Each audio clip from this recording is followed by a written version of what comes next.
ಕೋಟಿ ಸ್ಕ್ಯಾಮ್ ನ ಬೈಲ್ ಮಾಡಿದ್ರು ಅಂತ ಈ ಆಫೀಸರ್ ಮೇಲೆ ಮರ್ಡರ್ ಅಟೆಂಪ್ಟ್ ಮಾಡಿ ಕೊನೆಗೆ ಹುಚ್ಚ ಅಂತ ಹೇಳಿ ಸಸ್ಪೆಂಡ್ ಕೂಡ ಮಾಡ್ತಾರೆ. ಸ್ಟೋರಿ ಏನಂದ್ರೆ ಯುಪಿಗೆ ಸೇರಿದ ethical and honest officer Rinku Singh Rai ಅವರು ಸಾಮಾನ್ಯ ಮಧ್ಯ ತರಗತಿಯಲ್ಲಿ ಹುಟ್ಟಿದ ಇವರು ಕಷ್ಟಪಟ್ಟು ಓದಿ 2008ರಲ್ಲಿ ಸ್ಟೇಟ್ ಲೆವೆಲ್ PCS ನ ಕಂಪ್ಲೀಟ್ ಮಾಡಿ ಡಿಸ್ಟ್ರಿಕ್ಟ್ ಸೋಷಿಯಲ್ ವೆಲ್ಫೇರ್ ಆಫೀಸರ್ ಆಗಿ ಜಾಯ್ನ್ ಆಗ್ತಾರೆ.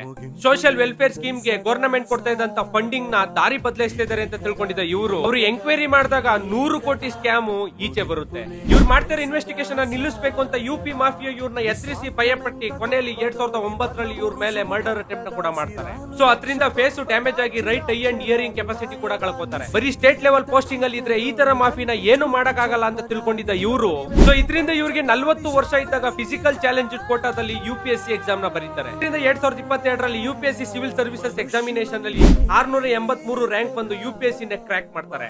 15 ವರ್ಷ ಅವ್ರಿಗೆ ಚಿತ್ರಹಿಂಸೆ ಕೊಟ್ಟಿದ್ದ ಅದೇ ಜಾಗಕ್ಕೆ ಅವರು IAS ಆಗಿ ಅಪಾಯಿಂಟ್ ಆಗ್ತಾರೆ.